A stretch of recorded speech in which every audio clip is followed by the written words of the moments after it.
Buenos días. Buenos días, bien, gracias a ustedes. ¿Cómo ha pasado? ¿Qué tal noche? Bien, profe, pero claro, con las noticias de ahora no tan bien a medias. Sí, terrible, Sí, terrible, pero bueno, y vamos. Dios nos siga protegiendo, nos ilumine, todos nosotros, a nuestra ciudad, a nuestro departamento, a nuestro país, al mundo. En fin, bueno, encomendarnos a Él y ponernos en manos de Él, que es lo que nos queda, cuidarnos, seguirnos cuidando y que trate de bajarle ese poder destructivo que hay en muchas personas y de acabar con las cosas, ¿no? Pero bueno, ahí vamos, ahí vamos. Bueno, poner en manos de Dios este nuevo día que inicia, darle gracias por haber pasado una noche feliz de descanso, poder despertar y abrir los ojos en este nuevo día y saber que tenemos vida, que tenemos salud, tenemos bienestar, pedirle que nos proteja, nos ilumine, nos dé sabiduría, inteligencia y discernimiento, poner en sus manos este día, esta clase, esta materia, y a todos ustedes muchas bendiciones y éxitos. Entonces, procederé a llamar a lista.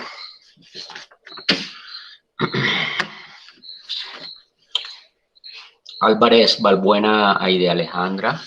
Presente, profe. Ok, Aide, buenos días. Calderón Oñate Nelson Adolfo. Buenos días, profe, presente. Cueto Bolaño John Jairo. Epa. Buenos días, profesor, presente. Uy, está congestionadísimo John Jairo. Jiménez Aguirre Dana Milena. Presente, profesor. Hola, Dana. Luque Celano Breiner Darío. presente, profe. Buenos días. Breiner. Mesa Saucedo Tatiana Margarita. Buenos días, profesor, presente. Hola, buenos días, Tatiana. Ponce Montero Yomaira Esther. Presente, profesor. Buenos días, Yomaira. Quiñones Molina Giselle María. Buenos días, presente, profe. Buenos días, Giselle. Salinas Vence Viviana Elena. Buenos días, profe, presente. Buenos días, Viviana. Sánchez Arias Juliet Paola. Buenos días, profe, presente. Hola, Juliet, también estás congestionadísima.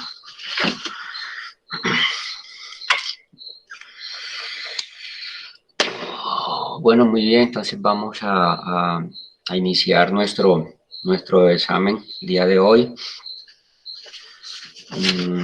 Los temas que desarrollamos durante este segundo corte, todo lo del tema del precedente judicial como fuente del derecho, el precedente judicial analizado en virtud de diferentes sentencias de la Corte Constitucional, y terminamos con las partes de una providencia, ¿sí? Entonces, vamos a proceder.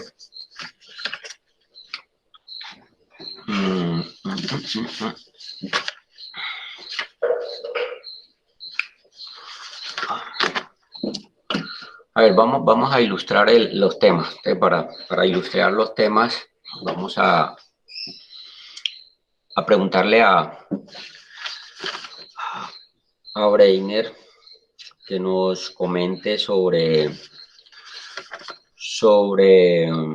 el análisis de las diferentes sentencias con respecto al precedente judicial. Ok, profe. Bueno, en cuanto al precedente, hay diversas sentencias. Por favor, disculpa, Sí, Breiner, a la cámara. compañeros que estén muy atentos porque voy pasando las preguntas, ¿vale? Voy cediendo la palabra, ok. Bueno, profe, de las diferentes sentencias que desarrollamos en cuanto al precedente judicial, hubieron muchas.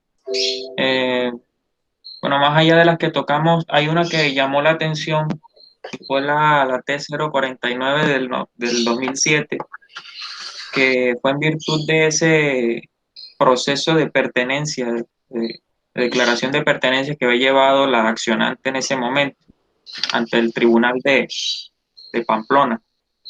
Pero que al parecer no le habían declarado el derecho, pues de forma injustificada, porque previamente ya ella había presentado, ya había estado vinculado en un proceso reivindicatorio sobre un bien inmueble al cual tenía derecho por virtud de las reglas de la prescripción ordinaria en derecho civil.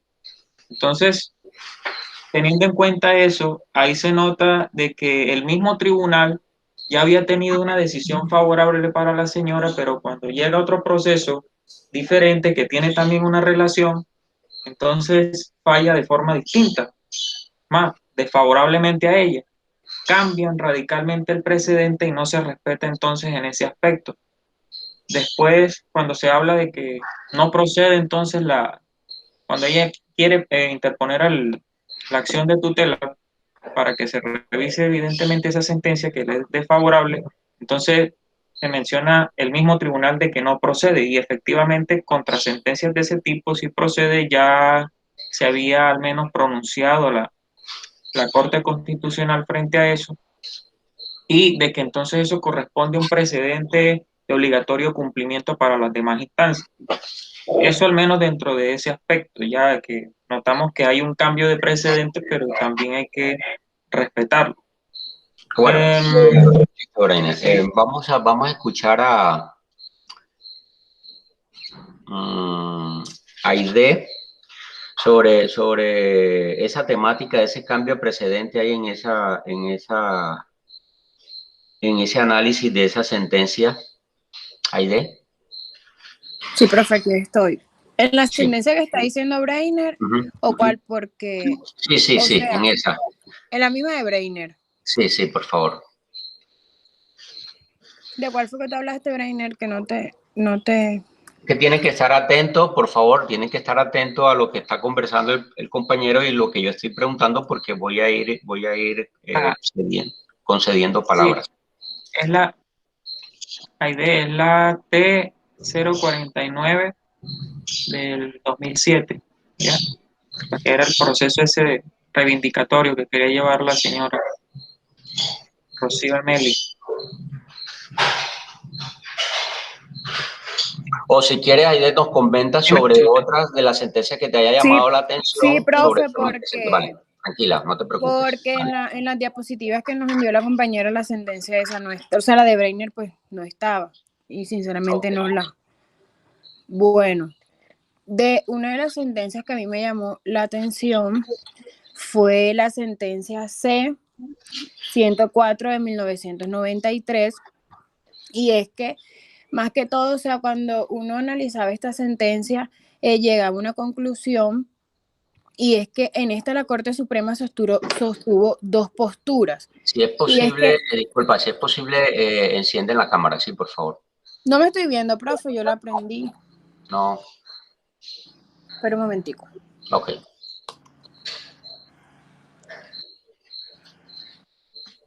Que creo que está como molestando. Bueno, tranquila, no te preocupes. Bueno, ahí se está encendiendo, creo. Bueno, y es que en esta la Corte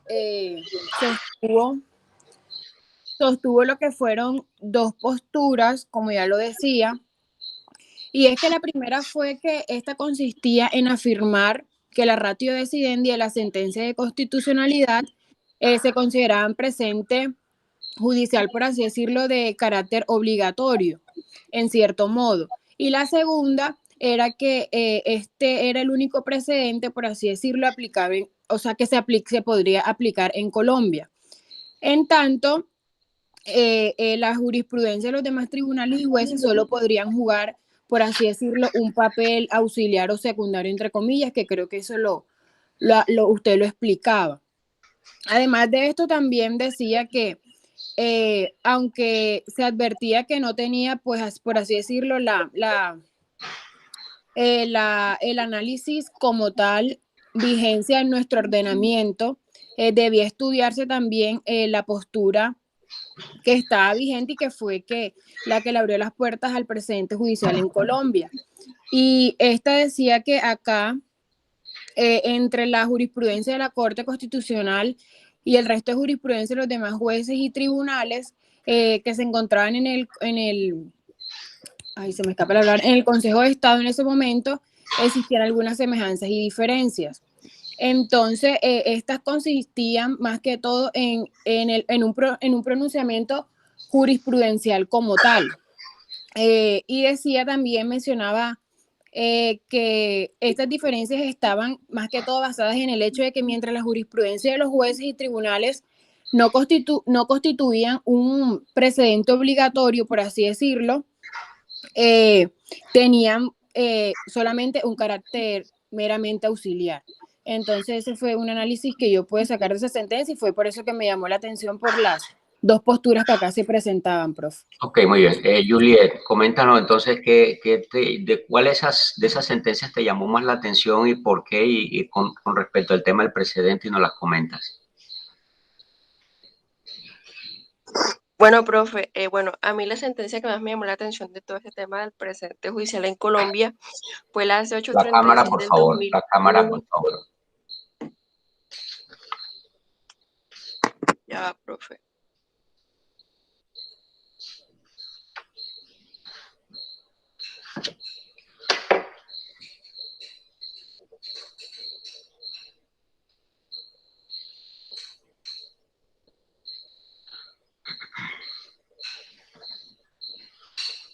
Profe, no sé si puede encender la cámara en este momento, si me permite hablar así o... Tranquila, bueno, listo, continúa. Bueno, le estaba diciendo que la que me llamó la atención fue la 836 del 2001 de la Corte Constitucional porque le daba el valor de obligatoriedad a los precedentes. Sí, teníamos en cuenta de que, además de que hablábamos de que el valor precedente era obligatorio en Colombia, también tiene carácter vinculante. Entonces me llamó mucho la atención eso, y referente a algunas referencias, tengo también el artículo 4 de la ley 169, que también fue causal de inexequibilidad, donde hablaba de 3 decisiones uniformes dadas por la Corte Suprema. Entonces me parece que esa fue la sentencia que más me llamó la atención por eso, donde nos hablaba de cómo se influye o cómo introducimos el precedente judicial en nuestro sistema de fuentes del derecho. Esa fue la que más me llamó la atención. A ver, Giselle, ¿qué sentencia te llamó más la atención? Y si nos puedes explicar, recordar. Giselle. Profe, un momento, ya activo la cámara. Okay. ¿Ya? Sí, ¿ya me ven? Bueno, profe, para mí la sentencia más importante fue donde se empezó a hablar sobre el precedente judicial, que fue la sentencia C-131 de 1993. Aquí vemos cómo la Corte establece qué tan importante es el precedente judicial y cómo se va a dar en Colombia. Le da la fuerza vinculante, como estaban mencionando mis compañeras, a las sentencias proferidas por la Corte Constitucional. También nos habla sobre la fuerza vinculante que tiene la ratio decidenti y nos explica por qué la obispre dicta no es vinculante y por qué puede hacer una ayuda a la interpretación, más no una norma que se deba de seguir más adelante. ¿Y qué concluyó? ¿Cómo concluyó ahí sobre ese tema? Bueno, la sentencia fue la demanda fue contra la norma acusada fue el decreto 2067 de 1991, en donde se habla de que las personas, para poder interponer una demanda de inconstitucionalidad, deberían de cumplir unos requisitos. Y también nos habla de por qué se debe dar una demanda de inconstitucionalidad y cuáles son, por ejemplo, no unos requisitos, porque todos podemos presentar una demanda de inconstitucional. Simplemente nos da unas formalidades que se deben de seguir para poder presentarlo. Esto lo que hizo fue que se concluyó de que sí, ese decreto era exequible, porque pues para seguir una orden de todo lo que se debe de llevar a cabo hay que tener unos pasos. Esta fue la sentencia que mi compañera y yo expusimos. ¿Y cuáles son esos pasos? Bueno, aquí nos hablaban de que se debe de primero tener por qué se va a demandar la ley, la norma, el decreto que se crea inconstitucional. Aparte, se debe tener aparte del por qué, se debe tener el problema que está causando y por qué se cree inconstitucional. También se debe señalar la norma, se debe señalar qué está violando de la Constitución, y se debe tener un conocimiento mínimo sobre el daño que está causando. Entonces tendríamos el para qué, el por qué y la solución que se daría si se retira esa norma y se declara inconstitucional. Ok, muy bien. Tatiana, ¿qué sentencia te llamó más la atención y qué análisis hiciste de la misma? Ahí me veo, no sé si me veo. Sí. Gracias, Giselle. Bueno, creo que la primera que está dentro de las exposiciones de este corte, que es la SU 047 del 99, que nos comienza a comentar el caso donde el fiscal de ese momento denuncia al expresidente Samper porque había, por una supuesta introducción de dinero provenientes del narcotráfico dentro de su campaña. Esta investigación llega a la Comisión de Investigación y Acusación de la Cámara de Representantes, si no estoy mal, ese es el nombre. Y dentro de esa sesión que se trató de decidir esto, se decidió una preclusión en cuanto al proceso, donde 111 votantes positivos y 43 negativos. Dentro de los 111 votantes positivos encontrábamos a una de las representantes a la Cámara, que fue la que inició la acción de tutela, que se llama Viviane Morales, si no estoy mal, la cual, luego de que se realizó todo esto, los ciudadanos, al ver que habían decidido la preclusión, pues comenzaron a hacer demandas a la Corte Constitucional por considerar que se estaban avisorando varios delitos, entre ellos el prevaricato. Luego de esto, el accionante emite la acción de tutela, en la cual establece que se le estaban violando los derechos al debido proceso, en cuanto no se le informó sobre que había un proceso en su contra, y por ende no había podido dar su testimonio libre sobre la versión de los hechos, y de ahí sí que la Corte comenzara la investigación. Aquí el problema como tal estaba que si procedía la acción de tutela y sobre todo si la Corte pues debía conocer de esos asuntos. Y sí, la Corte dijo que sí, que claramente el accionante tenía otros medios, como era una solicitud de nulidad del mismo proceso, pero que también, debido a que ella era una persona, una representante a la Cámara, se tenía que tener en cuenta la ley quinta, que es la ley que regula el Congreso, donde se establece pues las reglas que tiene el Congreso, y que ahí tienen doble funcionalidad el Congreso, no solo legislar, sino también la de investigar a los aforados. Y por eso al final se revoca la sentencia ya proferida y se le reconoce la acción de tutela al accionante. No sé si me permita también dejar en claro la sentencia que había dicho Juliet, la 816. Ok, Tatiana, muy amable. Pues como Juliet le mencionaba, se estaba demandando ese punto porque claramente había lo que había era, el accionante lo que avisoraba era dos puntos. Primero que no había como una seguridad o una seguridad jurídica en cuanto a los derechos de las personas, de que en cualquier momento ya se establecía un precedente y la Corte de pronto vaya a variar ese precedente, no dejaba como una seguridad a las personas, y más que todo, que es el segundo punto, que si esta persona, la Corte, eh,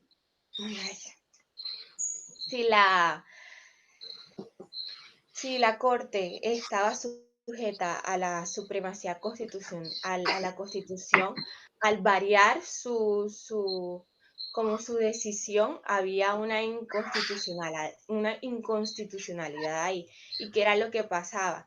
Entonces, la Corte lo que decidió como tal ahí es que era que, o sea, que sí, estamos en una sociedad cambiante, veía que estamos en una sociedad cambiante, que, o sea, la misma situación que veíamos hace 10 años o 20 años, en el momento ahora, de pronto no tenía las mismas variables, los mismos, o sea, las mismas condiciones para que se pudieran acoger a las decisiones que ya se habían tomado hace 20, 10 años, pero que claramente los jueces no podían establecer que no, que ya ellos se iban a cambiar, o variar o apartarse de las sentencias o los precedentes ya establecidos solo aduciendo el cambio social, económico o político, sino que tenían que hacer un análisis y una sustentación más clara de por qué se apartaban del precedente ya establecido por la Corte. Muy bien, Tatiana, gracias. Vamos a escuchar a John Jairo. John Jairo, explícanos dentro de los precedentes, ¿cuántas clases de precedente hay y cómo articula y cómo funciona cada uno de esos precedentes, luego de todo este análisis que han hecho de los compañeros anteriores? John Jairo. ¿John Jairo está por ahí? Sí. Por ahí lo veo, pero no sé si fue que perdió conectividad. John Jairo. ¿O Nelson? ¿Nelson está? Profe, el compañero Nelson acaba de excusarse en el grupo, que va viajando y la señal no le alcanza para Él es el que comentó que iba a viajar, sí. pero él llamó a la lista, ¿no? Sí. Sí, él alcanzó a dar presente. Profe, con respecto, yo puedo, pues, participar, ya que estoy aquí. Vale, Dana. Bueno, ya, gracias. Profe, listo. Profe, con respecto a las clases de precedentes que usted acaba de mencionar, yo precisamente, como usted le estaba pidiendo a todos mis compañeros que sentencias les había llamado la atención, yo estaba leyendo nuevamente, recordando nuevamente la mía, y es que es curioso que la pregunta que usted hizo, pues, está relacionado. Mire, en la sentencia T049 de 2007, que es la que también mencionó mi compañero Breiner, nos mencionan el precedente judicial horizontal. Profe, me estaba llamando, profe. Sí, John Jairo, ahorita, para que estés atento, que ahorita que termine Dana, mira la secuencia que lleva Dana, porque luego te paso la pregunta a ti. Vale, Dana. Entonces, aquí tocan el tema del precedente judicial horizontal, porque es que resulta que precisamente en este caso, el mismo Tribunal del Distrito Judicial Superior de Pamplona fue el que revisó en segunda instancia el caso de la señora Rocío. No sé si recuerda de que ella en primera instancia a ella le habían cedido el derecho de pertenencia del inmueble, y después ya luego se lo retiran. Entonces aquí tocan ese tema de este precedente judicial, porque está siendo está haciendo énfasis en esa causal de procedibilidad que es referente al desconocimiento del precedente judicial que ya se venía anteriormente, siendo el mismo tribunal el que había revisado el caso. Y que en la temática del asunto, pues la tutela que ella había interpuesto, el precedente horizontal fue al que se tenía que hacer referencia al deber de estas autoridades judiciales de ser conscientes con la decisión que ellos mismos habían adoptado, de manera que ahí hubo como un error, ¿sí me entienden? Que fue lo que a mí me llamó la atención, y que además ellos aquí estaban por lo menos violando las 4 razones que hay en el ordenamiento jurídico que da como pie a ese precedente judicial horizontal, que dice que se trata pues en virtud del principio de igualdad en la aplicación de la ley, que exige tratar de manera igual situaciones sustancialmente iguales. También que por razones de seguridad jurídica, ya que las decisiones judiciales deben ser razonablemente pues previsibles, y que en atención a los principios de buena fe y de confianza legítima que demandan respetar las expectativas generadas a la comunidad y finalmente también a ella, la señora Rocío, que había sido el mismo tribunal. Esto también lo toca mucho la sentencia como una disciplina judicial, porque es que cómo no tener en cuenta la decisión que el mismo tribunal ya había dictado anteriormente. Es como que necesario una mínima de coherencia en el sistema judicial en cuanto a la relación de igualdad y tanto la seguridad jurídica, ahí lo menciona mucho en la sentencia y fue lo que más me gustó, pues en ese sentido, y que toca lo del precedente judicial horizontal, que así como los recursos, el precedente judicial horizontal trata de esa misma decisión que ha tomado la misma sala, a diferencia del vertical, que ya de pronto una decisión que se ha tomado de un superior jerárquico en este caso. Pero no, ni siquiera en esa sentencia, y ellos debieron como darle esa seguridad jurídica a la señora Rocío. No sé si estoy bien en cuanto a lo que usted pidió en referencia a las clases de precedentes.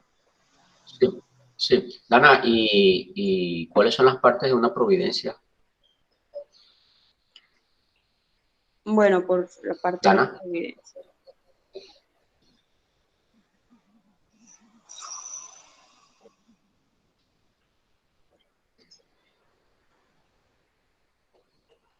Ay, profe.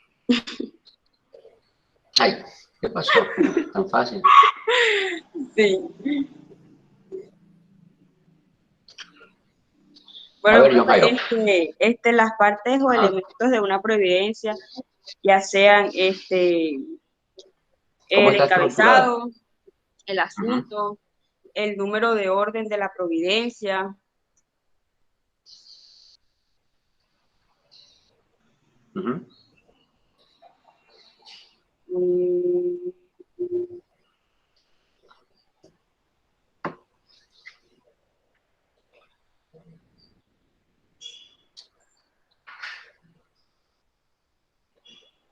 Bueno, mientras recuerda, John Jairo, coméntanos entonces, de acuerdo a lo que explicó la compañera Dana ahorita,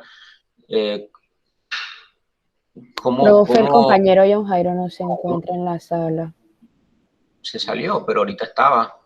¿Será que se volvió a desconectar? Como que quedó sin internet. Profe, es que él va en carretera, dijo él que iba en carretera. No, pero es Nelson el que va, no entiendo.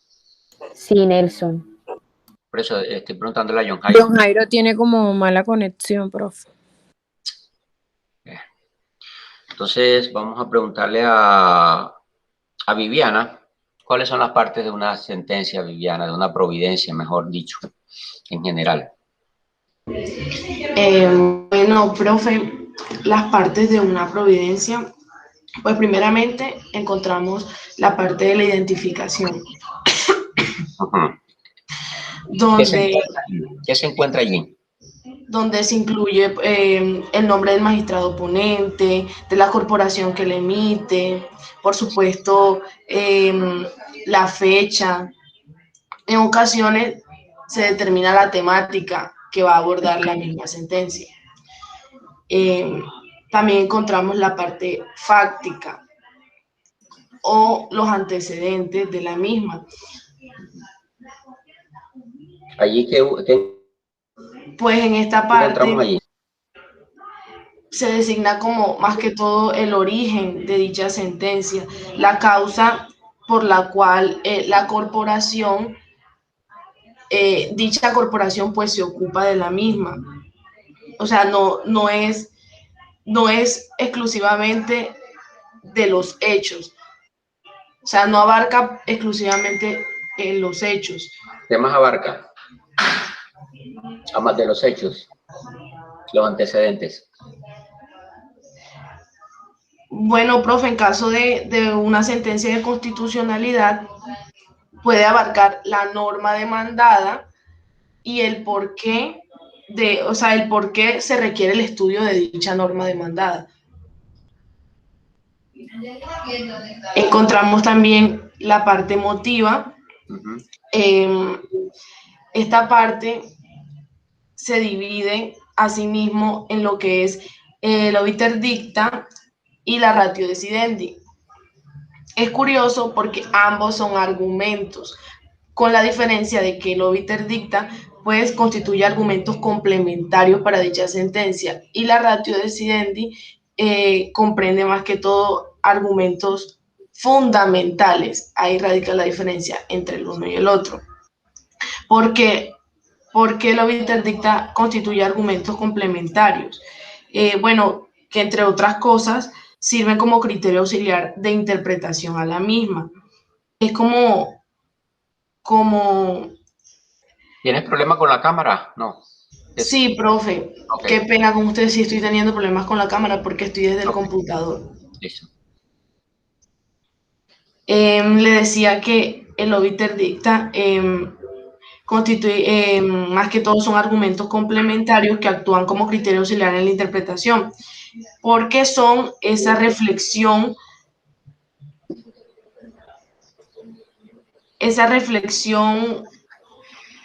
que busca más que todo como darle ese carácter didáctico a la sentencia. ¿Y la última parte?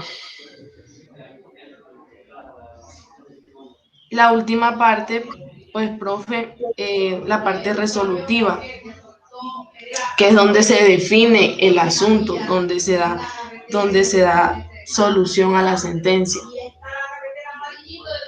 Profe, yo sí quisiera decir algo respecto a lo del precedente judicial que inició el compañero Breiner y que concluyó la compañera Dana con esto de los tipos de precedente, el precedente vertical y el precedente horizontal. Teniendo en cuenta, pues, profe, lo que habíamos hablado en clase, que el precedente en sí mismo constituye cosa juzgada jurisprudencial y que es de carácter obligante y vinculante tanto para los demás jueces como para los del mismo rango. O sea, cuando hablamos de los demás jueces hacemos alusión a lo que es el precedente vertical, y cuando hablamos de los jueces del mismo rango de la corporación que emite el precedente judicial, hablamos del presidente, hacemos alusión a lo que es el precedente horizontal. ¿Qué pasa? Que pues en virtud de la autonomía pues de la cual gozan los jueces para proferir sus decisiones, pues los jueces de inferior rango, a los que hago alusión con el precedente vertical, pues tienen la posibilidad de apartarse de ese precedente emitido por una alta corte. Pero sí, como decía la compañera Tatiana, esto haciendo un análisis muy minucioso y que sustente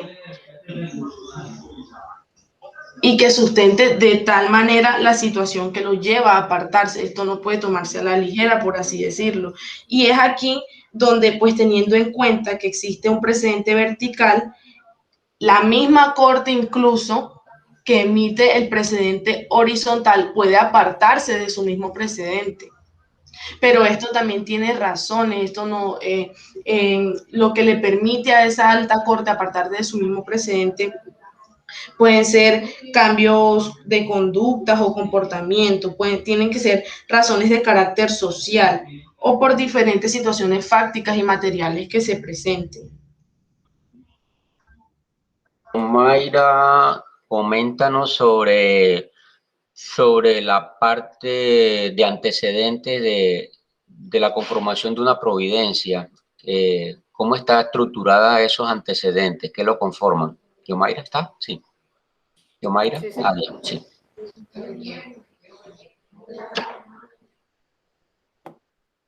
¿Qué me dijo, profesor?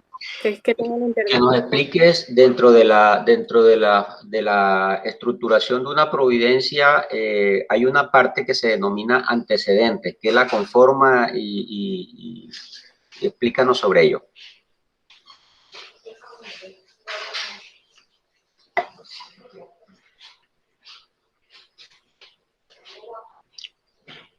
¿En qué consisten esos antecedentes de una providencia? Bueno, profesor, tengo entendido primero que los antecedentes deben incluir, ¿me escucha? Tengo entendido que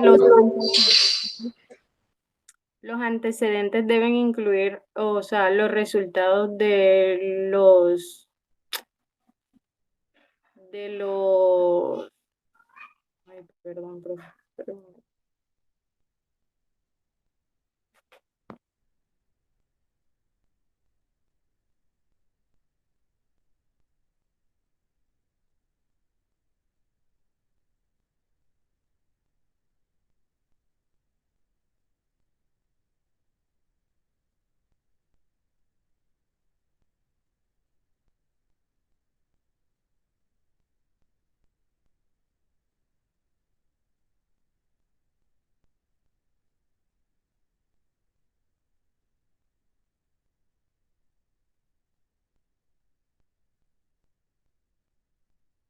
No te escucho, perdió conexión, fue yo. Mira.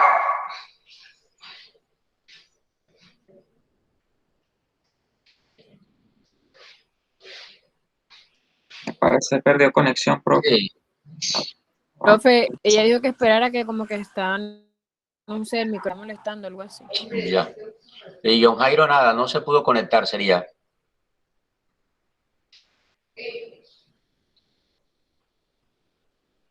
John Jairo nada, ¿qué sabe? No. ¿No les he escrito a alguno de ustedes por ahí, John Jairo, qué le pasaría? Profe, yo lo estoy escribiendo a WhatsApp. Porfa, ahí de gracias. Oh. Bueno, esperemos que se conecte John Mayra, a ver, nuevamente. Profe. Sí, Bene. Hay un punto dentro de una de las sentencias de la parte del precedente que pues se podría volver quizá tema de discusión al menos allí, es la C-335 del 2008, donde habían demandado específicamente el delito de prevaricato en el Código Penal, porque nada más establecía de que como tal el delito de prevaricato se presenta cuando se toma una decisión contraria a la ley, pero se deja por fuera entonces el precepto de la Constitución, ya, o sea, si el delito nada más abarca como tal una decisión que es contraria a la ley, bueno, y entonces cuando sea contraria a la Constitución, ¿qué ocurre? ¿O qué pasa?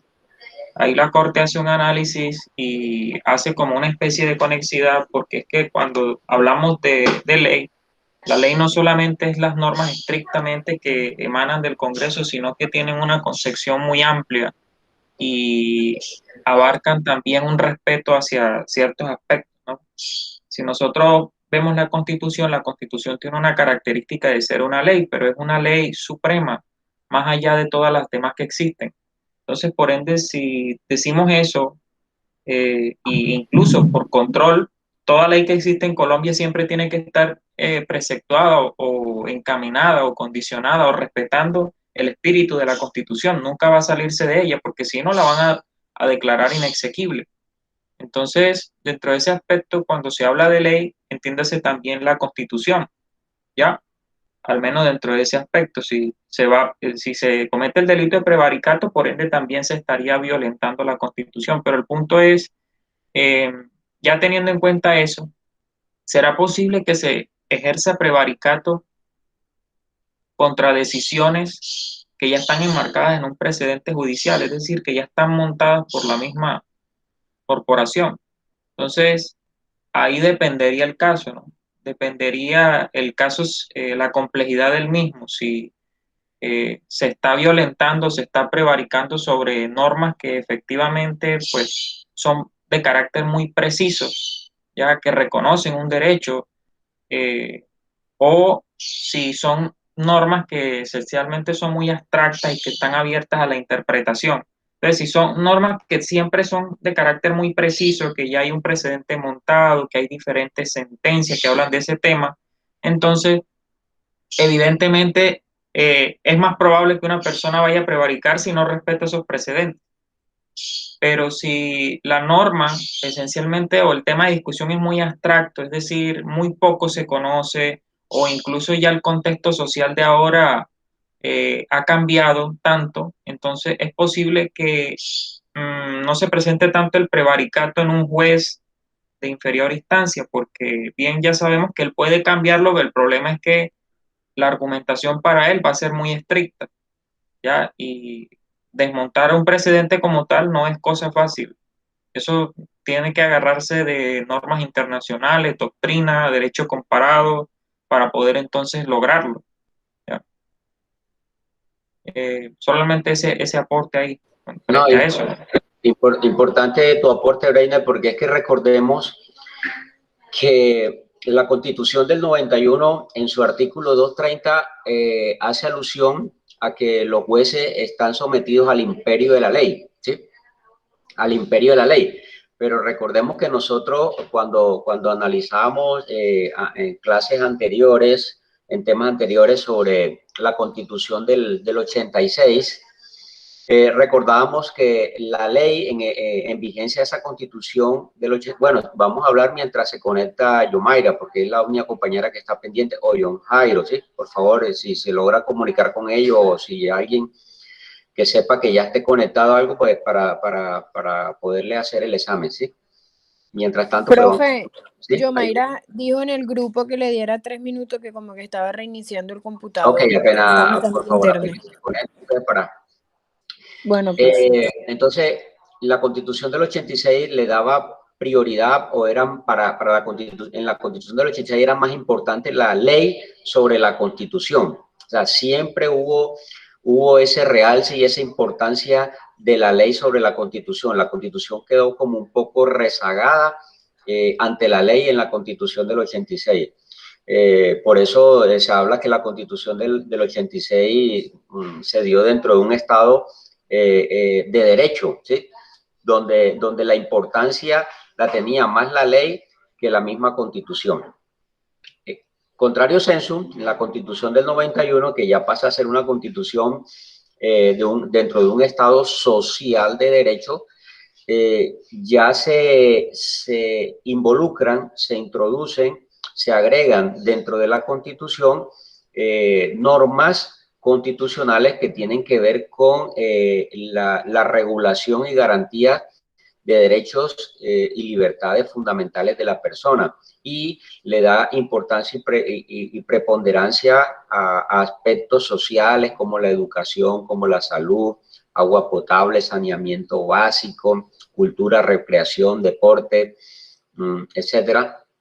Entonces ya entra a tener más importancia lo social, lo humano, los derechos fundamentales, las garantías como tal, traídas lógicamente dentro de ese derecho comparado, de ese derecho internacional, o acogiendo pues las normas de carácter internacional sobre prioridad de los derechos humanos y del derecho internacional humanitario. Entonces ya es la Constitución que, en virtud del mismo artículo 4, toma prelación sobre las demás normas jurídicas e incluso sobre la ley. Entonces aquí, caso contrario, pues la ley debe estar sujeta y sometida a la Constitución. Entonces, lo que manifestó la Corte Constitucional sobre el tema, que es que los jueces deben estar sometidos al imperio de la ley, entendiendo que en vigencia de la Constitución del 91, entendiendo que la ley hace parte de un ordenamiento jurídico, pero que en cabeza de ese ordenamiento jurídico está la Constitución, conforme al artículo 4 de la Carta Magna, ¿sí? Y que de ahí para abajo pues siguen en orden descendente las demás normas jurídicas, y que las demás normas jurídicas deben someterse y acogerse a la Constitución política. Entonces, por eso es que le da esa importancia y realza que cuando se habla de que los jueces están sometidos al imperio de la ley, entiéndase que el término ley se refiere en primer lugar a la Constitución como norma de norma, como ley fundamental, como carta fundamental en virtud del artículo 4 de la Constitución. Entonces, el análisis jurisprudencial que hace la Corte Constitucional. Sobre el tema del prevaricato, sí, que hay tanto de largo como de ancho, porque es que habría que analizar las condiciones y circunstancias mediante las cuales un juez de inferior categoría profiere una decisión apartándose de un precedente judicial sin ningún argumento, sin ningún sustento, en el entendido que todos los jueces de la República deben ser conocedores de las leyes, de la Constitución e incluso de los precedentes judiciales. Entonces allí lo que se entra a mirar y a determinar si realmente hubo esa conducta dolosa o gravemente culposa de un juez de la República, ¿sí? Para incurrir un prevaricato por acción o por omisión. Por acción, lógicamente desconociendo un precedente, una norma jurídica o una norma constitucional o legal, apartándose de ella arbitrariamente, o en su defecto, si fue un prevaricato por acción, donde realmente tuvo una conducta dolosa y no quiso reconocer que existía una ley vigente o un artículo de la Constitución o un precedente judicial. Entonces ahí lo que se entra es como a determinar o a ponderar si esa conducta del juez que rayó con normas penales de prevaricato por acción o por omisión, realmente fue por un verdadero apartarse voluntaria, intencionalmente y dolosamente, o en su defecto realmente pudo haber una justificación que no conocía de ese precedente, o le quiso dar una interpretación diferente a esa norma jurídica o a esa norma constitucional. Entonces ahí entra como a ponderarse todos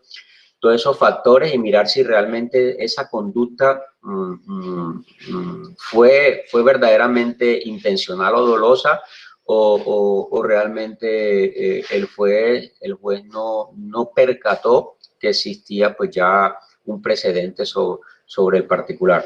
De todo modo, cualquier persona podría denunciar un comportamiento de esto, considerando que se está rayando con una norma penal de un presunto prevaricato. Ya le correspondería a ese funcionario pues entrar a determinar realmente, pero por regla general pues todos los jueces deben conocer las normas, deben tener presente las normas y sobre todo los precedentes judiciales. Entonces es como un análisis que hace la Corte Constitucional y sopesa esos aspectos, ¿sí?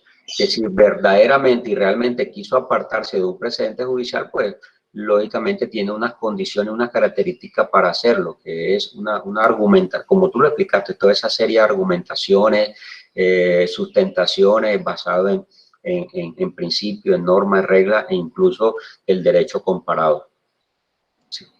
Sí, profe. Por eso es que es muy raro que un juez inferior vaya a apartarse de un precedente, precisamente por eso, porque es que ahí está el problema, Herda. ¿Será que si me aparto estaría prevaricando? O sea, tendría que tener la madre de las sustentaciones para poder entonces derribar un precedente jurisprudencial. Sí, es muy complicado, de verdad que sí. O sea, un juez inferior categoría hacerlo no es muy complicado, o sea, se arriesga mucho precisamente a estar incurso o inmerso en una de esas conductas penales de prevaricato. Sí, eso sí es complicado. A ver, Yomaira, entonces coméntanos, te venía preguntando sobre el tema de los antecedentes de una providencia, sí. Hola, profe. qué pena con usted, sino que se... Tranquila, no te preocupes, eso es gaje del oficio con estas operadoras. Bueno, profesor, primeramente, me estaba preguntando usted sobre los antecedentes. Pues yo tengo entendido que los antecedentes en una sentencia son realmente donde se transcribe las pretensiones lo que uno quiere, o sea, que las partes quieren, que la parte acusadora y la defensa quieren, lo más literalmente posible que se puedan expresar. ¿Solo las pretensiones? O sea, en los antecedentes se tienen que colocar las pretensiones, los fundamentos de los hechos y los fundamentos de derecho también, identificarlo, ¿cómo que se llama? Las partes. No, ahí no va eso. La identificación de las partes no va ahí. Los antecedentes no. ¿Dónde va la identificación de las partes? En el encabezamiento. Y que hay un aspecto que diferencia sustancialmente una sentencia de un auto interlocutorio. Es una terminología que se utiliza siempre en una sentencia. ¿Qué es? ¿Cuál es?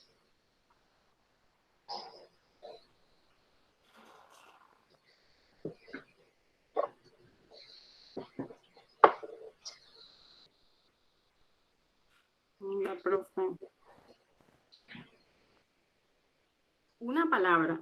Sí, sí. Es una frase que se utiliza siempre antes de la parte decisoria de una sentencia, que la diferencia de un auto interlocutorio.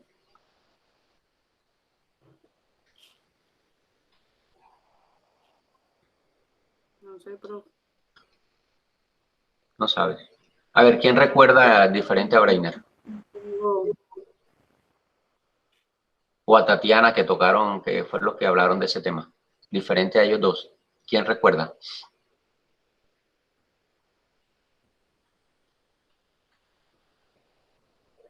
¿Del resto de compañeros? Profe, repita la una pregunta. O sea, ¿Cómo? antes de la parte resolutoria, ¿no vendría como los argumentos, la interdicta en ese caso? No, esa es no. Es una frase que se utiliza siempre en la sentencia, que yo lo dijimos, que es lo que diferencia un auto interlocutorio de una sentencia como tal. Que es lo que resalta que se trata de una sentencia y no de pronto de un auto interlocutorio, que tiene ciertas características similares a una sentencia en determinado No es ordena. ¿Cómo? Ordena. No.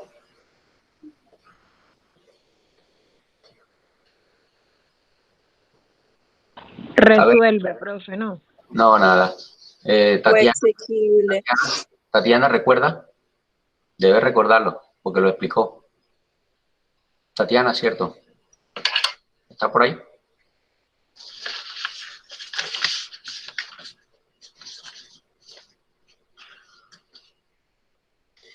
Tatiana se desconectó. Que lo diga Breiner, profe. Profe, ahí la diferencia está en que la sentencia dice en nombre de la República y por mandato de la Constitución, la corporación resuelve, dependiendo, ¿no? La Corte Esa es la Constitucional, diferencia. Ya. Eso es. A diferencia de un auto que el auto nada más te va a decir notifique si cúmplase o solo cúmplase, pero Resuelve. es muy raro el cúmplase, sí. El auto interlocutorio siempre te va a decir en razón y mérito de lo expuesto, resuelve. La sentencia siempre, toda sentencia, y lo dije claro, la sentencia debe indicar que el juez tal, obrando en nombre de la República de Colombia y por autoridad de la ley, resuelve, falla. En fin, bueno, un término que quiera utilizar ya al final, sí. Yumaira, ¿y qué es el precedente horizontal?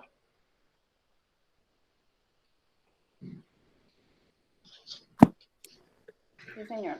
Bueno, estábamos hablando que mi compañero dijo que ese precedente hacía referencia a la imposibilidad, en principio, de que un juez individual o colegiado pueda separarse de la ratio decidendi, o sea, las que están fijadas por las propias decisiones. Eso era lo que estábamos hablando ahorita. Sí, pero el precedente judicial que horizontal, ¿cómo aplica en la práctica? ¿Cómo es? ¿Qué es eso? Cuando hablamos de un precedente horizontal, ¿a qué hacemos alusión?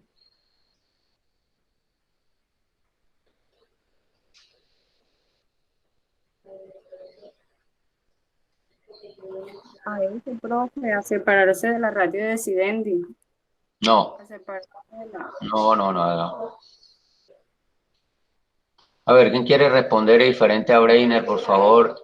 Cuando hablamos del precedente horizontal, ¿a qué hacemos alusión? Profe, Viviana. pues yo diría que a esos parámetros de aplicación de una norma establecidos por una alta corte. Digo, No, para pero... un caso concreto y pues teniendo en cuenta que de igual manera para un caso futuro. Sí, pero cuando decimos, bueno, la diferencia entre precedente horizontal y precedente vertical, pues, ¿cuál es? El precedente horizontal es el que se debe tener en cuenta por el juez, que, o sea, ese precedente lo profirió otro juez de su mismo rango. Él debe tener en cuenta para no apartarse. El vertical es aquel preferido por las altas cortes y los jueces, digámoslo así, que no están en esas altas cortes deben de seguir el precedente vertical, no pueden apartarse. Entonces, digamos que los jueces se pueden apartar del precedente horizontal, obviamente justificando su forma y por qué se van a apartar, y del vertical no se puede, porque esto vendríamos a verlo como el precedente que ya es vinculante, que fue proferido por la Corte Constitucional o las altas cortes. Eso lo entendí de esa manera. O sea que no se pueden apartar el precedente vertical. Profe, a Sí diferencia se puede. Sí se puede, de... pero ya vendría a explicar de una manera más grande, como estaba explicando el compañero Breiner, tendría que venir a tener un trabajo muy grande para poder apartarse de ese precedente. En cambio del horizontal ya vendría a ser más factible. Profe, en el caso del precedente horizontal es que se refiere a aquellas sentencias fijadas por autoridades de la misma jerarquía o inclusive el del mismo funcionario judicial. En este caso pienso contrario a lo que dice la compañera Giselle, y es que se podrían apartar del precedente judicial vertical, como lo explicaba el compañero Breiner, que sí podría, pero sería muy difícil y el argumento sería demasiado explícito para poder hacerlo, ya que como funcionario judicial, ¿cómo me voy a apartar de una decisión que yo mismo proferí? Pienso, pues, con respecto al precedente horizontal. Por eso, pero, o sea, no se podrían apartar del precedente horizontal. Sí, profe. Sí, profe, sí se puede apartar. E incluso ahorita yo se lo dije que... ¿Cómo se apartarían, Yomaira, de un precedente horizontal? Por decir algo, ¿cómo se aparta la sección segunda de la sección tercera del Consejo de Estado de un precedente horizontal?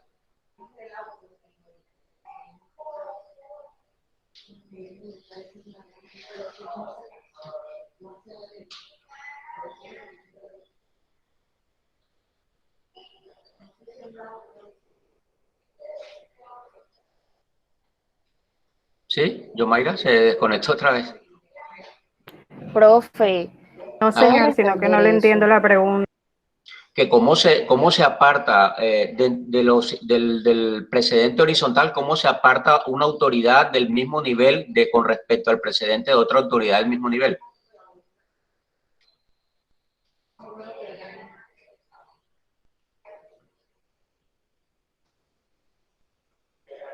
Sabes que el precedente horizontal son las decisiones que profieren autoridades del mismo nivel. Eso lo dijeron ya y eso es claro. De cómo se apartaría una autoridad de otra. del mismo nivel, para no atender el precedente.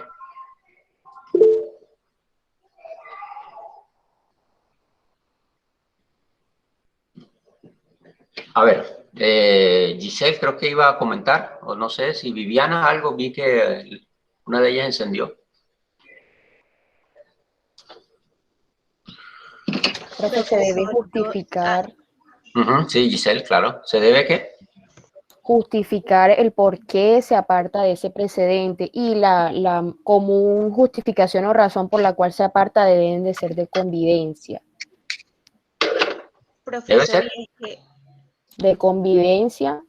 ¿Cómo así de convivencia? Del cambio social que se tenga en ese momento. Digamos que esa solución que dio el juez en dicho momento se debía dar de esa manera por el tipo de sociedad que estábamos viviendo en ese entonces, y ahora se aparta por el cambio que hubo en la misma sociedad. Cambios políticos, legales, ideológicos, de convivencia, pueden ser varios. Sí, correcto, así es. Muy bien. Bueno, no vi que se conectó entonces John Jairo.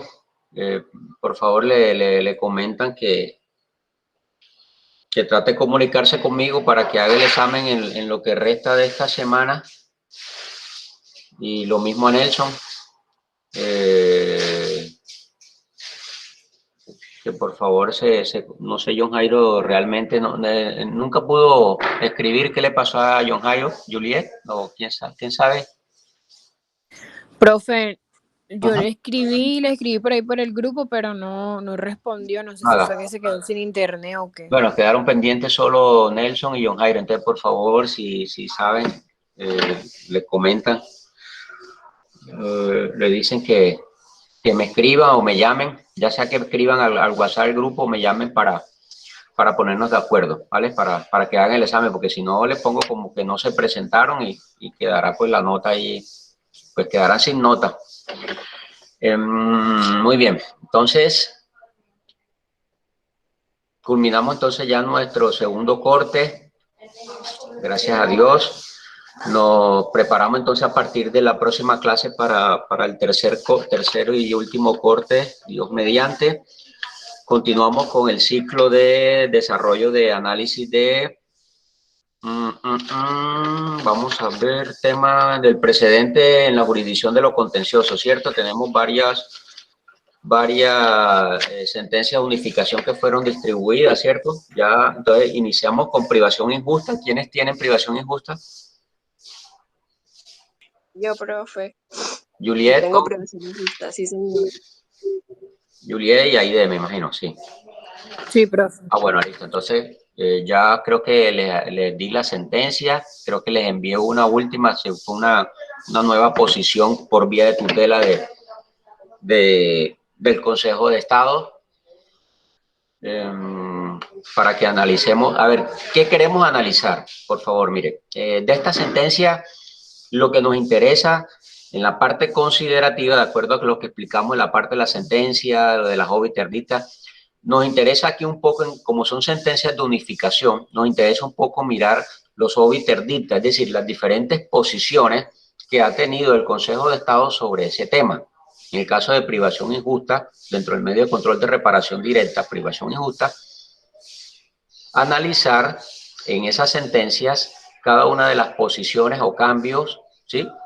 Interpretativos de precedente que ha tenido el Consejo de Estado sobre el tema de privación injusta, hasta la última posición que ha tomado y que es la que está vigente. Entiéndase, en virtud de la sentencia, a pesar de que de tutela, es una sentencia donde el Consejo de Estado ha estipulado unas interpretaciones, un análisis y unas características sobre el tema de la privación injusta. Por favor, el resto de compañeros lean también esas providencias, son muy interesantes, por favor, para que vengan enfocados en los temas.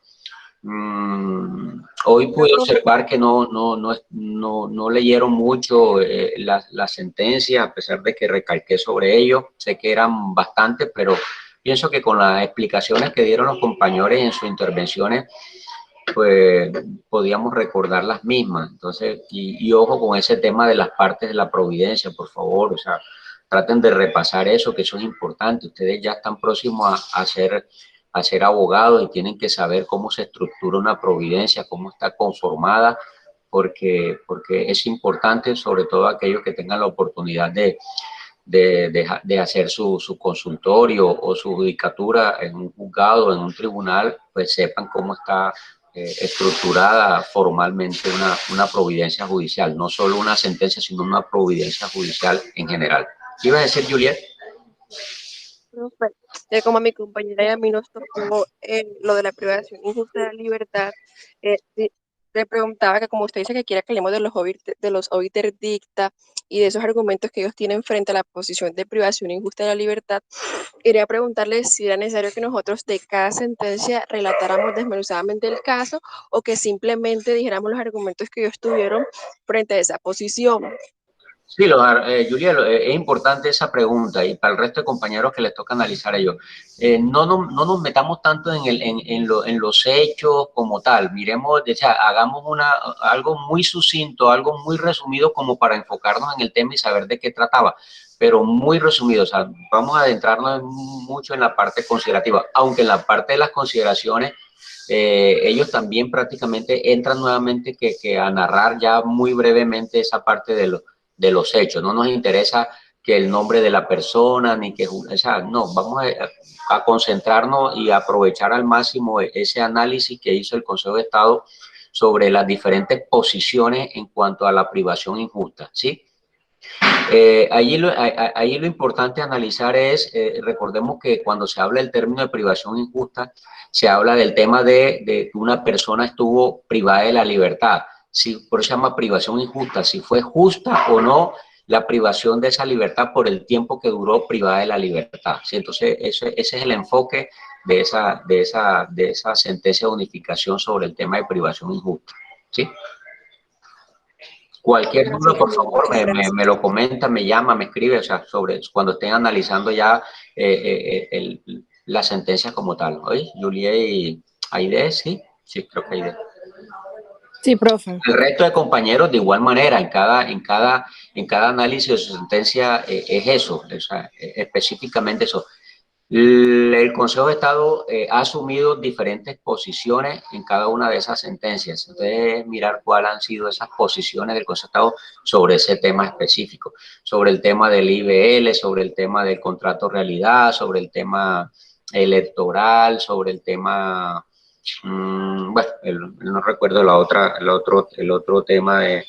creo que sí, el IBL, contrato realidad. Bueno, igual, todos los temas que vamos a analizar en cada una de ellas. ¿Sí? ¿Listo? ¿No hay problema? ¿Entendido? Sí, profe. Ok, muy bien. Entonces, agradecerles a ustedes por haberse conectado.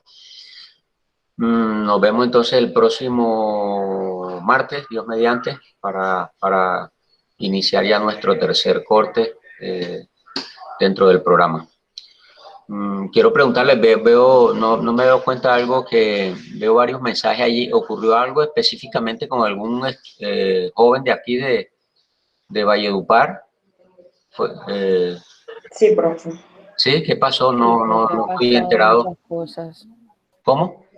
Han pasado muchas cosas, profe. ¿Qué ocurrió? No, o sea, veo el mensaje. También de una compañera de la universidad que le dieron un tiro en la rodilla. Pero eso fue que El día de ayer. El día de ayer en la noche. Ayer en la noche. Ayer en la noche, sí, señor. Pero asesinaron a algún estudiante, algún joven acá, ¿no? No, hasta el momento, quiera que no, pero a nivel nacional sí, profe. No, sí, yo sé que en Ibagué, creo, no recuerdo otra ciudad ahí también, en Cali, en Medellín, en Bogotá. No, pero como pensé que... Aquí hay un compañero desaparecido, profe, que no aparece, que estaba en la protesta y no Pensé que había ocurrido algo específico aquí sobre asesinato de algún joven a raíz de las marchas.